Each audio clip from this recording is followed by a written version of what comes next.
kana subscribe kuri ino channel urebe video yose uyisoze udatarukije kugira ngo utagira ikintu na kimwe uri bucikwe.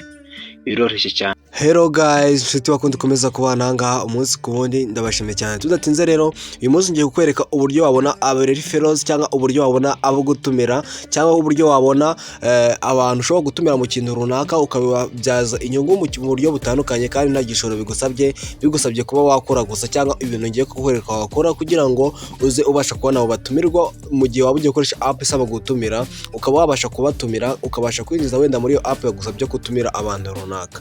Ibi ngibi ngiye kwereka rero uko bikorwa ndetse nuko wabibona kandi nta gishoro bisaba. Icyo usaba no kurikira ino video ukareba na video zabanza kukwereka kugira ngo ubashe ko wagira wamenya neza uko bikorwa. Tudatinze rero ahangaha hari app ziba zitandukanye zishobora kuba wakoreramo amafaranga, ariko akaba n'ama app atandukanye ashobora kugufasha mu kwamamaza ibikorwa runaka. Ikindi kiri ahangaha nshobora kugufasha kubona wenda wakamamaza ibikorwa byawe runaka, wenda kuvuga ati mushaka gutya ushyiraho amategeko n'amabwiriza atandukanye bitewe n'uburyo wowe ubyifuza. Tudatinze rero reka dutangire. Nkuko bireba urabona ko iyi ni task turi gukora, nkuko mubizi tukunda gukora amatask kuri Tambox. Wamara gukora iyo task rero ugahita hano bibasabye gufollowinga umuntu kuri Instagram, noneho uhita ugenda ugafata screenshot, warangiza ugafata screenshot igaragaza ko wamufollowinze. Niba nawe nibyo ushaka ko umenya, nibyo ngiye kuba rero nakwereka kugira ngo urusheho kubimenya. Uhita ushyiramo ya screenshot, iyo umaze gushyiramo ya screenshot uhita ureba neza ugasoma amategeko n'amabwiriza. Urabona ko amategeko n'amabwiriza ari mu Cyongereza, ariko wifuza kuyahindura mu Kinyarwanda urabona ko iyi ni screenshot igaragaza ko twamaze kubafollowinga. Wifuza kuyihindura mu Kinyarwanda uhita ukanda ku tudomo dutatu, ugahita ukanda kuri translate language, ubanje ugahitamo Ikinyarwanda, tukanda mu language. Urabona ko bitari mu Kinyarwanda. Nitumara kuba twagira ahangaha turashakisha ahari Ikinyarwanda. Urabona ko harimo indimi nyinshi, biraterwa n'ururimi rwawe cyangwa ururimi wumva mu gihe gito. Urazihitamo Ikinyarwanda, urareba neza ahanditse Ikinyarwanda. Numara kubahitamo Ikinyarwanda kugira ngo mwese musobanukirwe, kugira ngo usome amategeko n'amabwiriza ya buri task ugiye kubakora. Urahita ureba ahangaha bari kukubwira ko igihe ntarengwa ari iki ngiki nyine, isaha 1:58 yo kuba wakora iyo task ukayirangiza.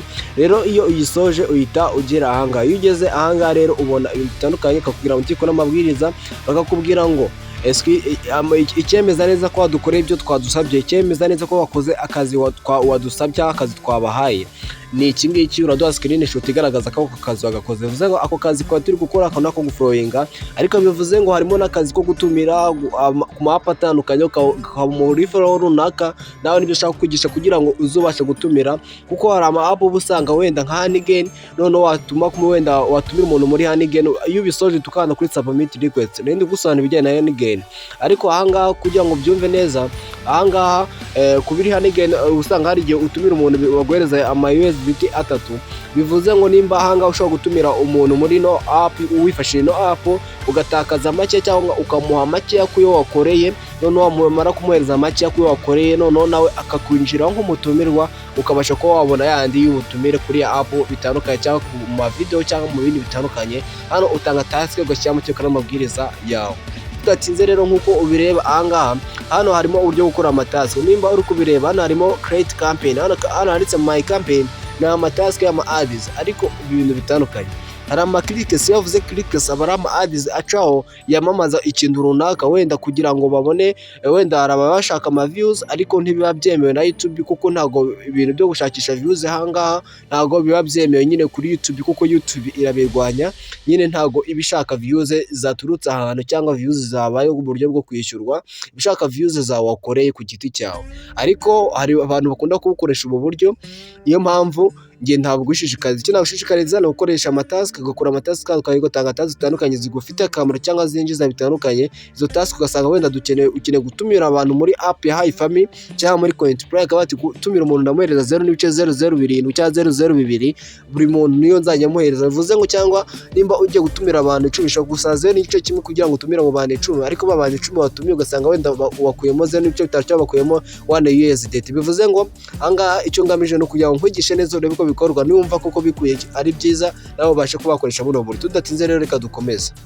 uko bireba ahangaha hano harimo uburyo butatu, harimo uburyo bwa task, akaburyo bwa clickers, akaburyo bwa funds. Hara kuri funds wakanda mu gisha aho gukora deposit, ariko deposit yanga iragoye. Bivuze ngo gukora deposit mwabisa ko ufitemo amadolari 20. Bivuze ngo amadolari 20 ni menshi, niyo mpamvu tugomba tugomba gukoresha uburyo nza kubereka kugira ngo n'ufiteho amadolari 3 cyangwa ari munsi ya 3 mu gihe baba bari muri minimum, ariko ikiza nuko aba ari amadolari 3 kuko niyo minimum withdraw ya Timebucks. Bivuze ko ari ibintu ugomba kuba wasobanukirwa, kuko numba uri kubireba ahangaha iyo ukanze kuri task cyangwa creating a task bakwereka ushyira URL code, kushyiraho title cyangwa icyo ushaka task yawe izabivuga, bakakubwira description, ugashyiraho amategeko n'amabwiriza, ugashyiraho ibihugu ushaka bizagukorera task, nimba ari ibihugu byose ugashyiraho amategeko yawe n'amabwiriza, traffic sources, ugashyiraho all operating system, ugashyiraho Windows, Android and OS, kuvuga ngo urakoresha abakoresha machine, akoresha OS za iPhone cyangwa computer, ugashyiraho n'igiciro cya buri task. Urabona ko iyo task ari ugura kuri n'igice kimwe, bivuze ko iyo task abantu bayikunda cyane, abantu bakayikora cyane, ariko iyo ari mafaranga make nyine ubusanga abayikora ari bake. Iyi ngiyi ntago ari task rero nibeke ni kuma ads cyangwa cliques. Bivuze ngo ahangaha none ugeze ahangaha niho hita ukavuga ati ads iragaragara kangahe ku munsi. Buri muntu uza kureba ads ashobora kubibona 5 ku munsi, ashobora kubibona 1 ku munsi, ese ayibona 3 ku munsi. Niho uza kuba wahitamo icyo kuba wakora. Rero nugera ahangaha rero urahita ubona ari muri advertise, bivuze ngo ni ukwamamaza. Advertise ni ukwamamaza ku batumva icyongereza cyane. Hano nimba nuhagera wasanga nyine ari mu buryo bwinshi, ariko uko nabikwereka hano handitse ad funds cyangwa my funds. My funds ni ukureba ayo ufiteho muri advertising balances. Bivuze ngo ayo ufiteho mu kwamamaza ni ayahe, ari niho uyarebera. Noneho iyo ushaka kudipozinga wabonye ko ari ad funds cyangwa handitse ngo ad funds to advertise balance. Bivuze ngo ari urakanda ukatubagohereza wallet yo kuyashyiraho. Rero bakunda kwifashisha iki bakunda kwifashisha buno buryo tugiye kuba twabereka bwa Timebucks, ari n'abifashisha uburyo bwa Airteam, hari n'abandi bifashisha uburyo bwa bwa Binance. Bivuze ngo hano harimo uburyo butatu ushobora kwifashisha kugira ngo ushyire amafaranga kuri advertiser balance. Uramuka ukanze kuri cliques rero nguko dukanze kuri cliques rero urahita ugera ahangaho kureba ads. Urabona ko za ads ushaka ko bakurebera bari nkize, ariko ushobora gushyira ads runaka abantu ukazamamaza igikorwa runaka ku buryo ukibona ushaka kukihutira. Urabona ko hanga bari kwamamaza Hanigen. Bivuze ngo anga ushima Hanigen arahita yinjira kuri no link y'umuntu wari kwamamaza, kandi yatanze uduciro duce cyane kuko yatanze 0.01 cya USDT kugira ngo abashe kuba yakamamaza. Bivuze ngo abaza kubona ahangaha bose nimba ads zirebwa n'abantu barenga 10,000, mu 10,000 ashobora kuvamo byibura abantu 20 cyangwa abantu 1000.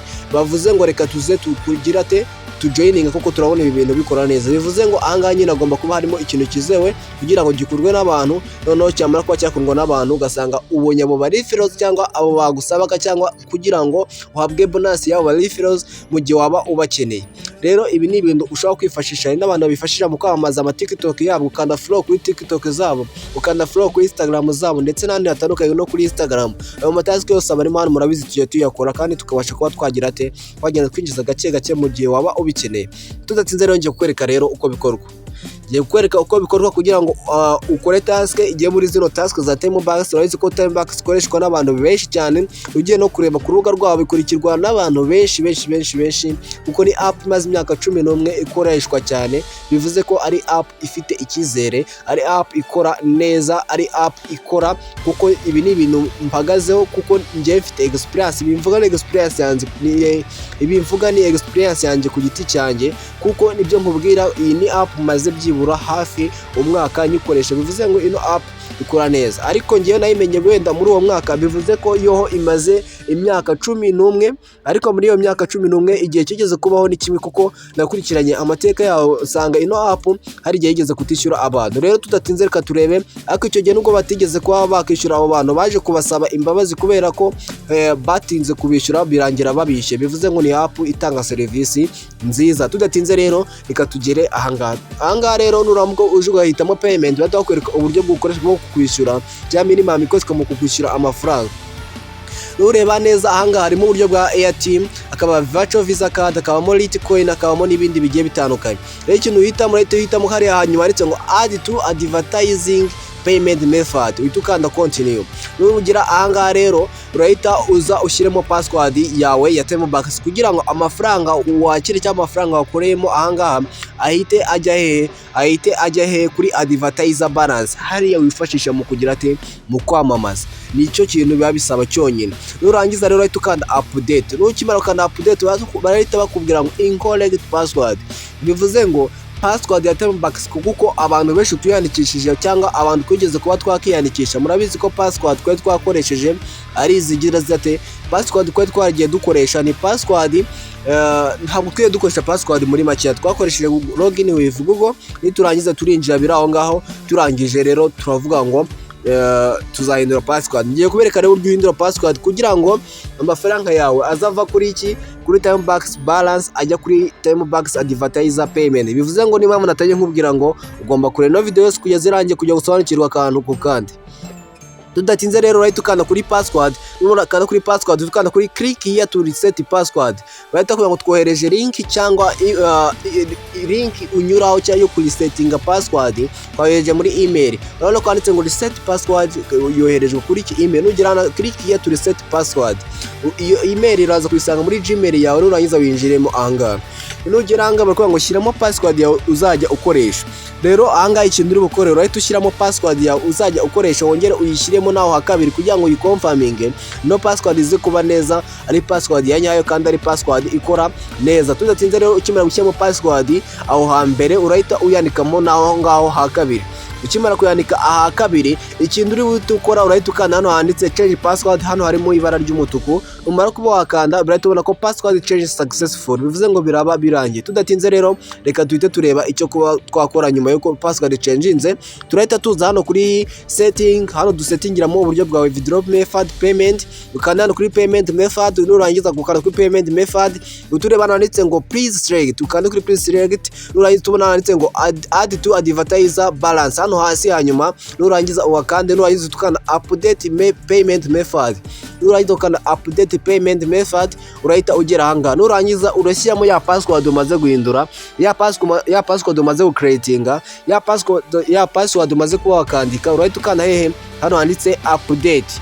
Uratubona ko payment method updated successful, tuya ngo dukande save kugira ngo password yibike kugira ngo n'igihe tuzayikenera cyose izaba ikiri muri telefone yacu.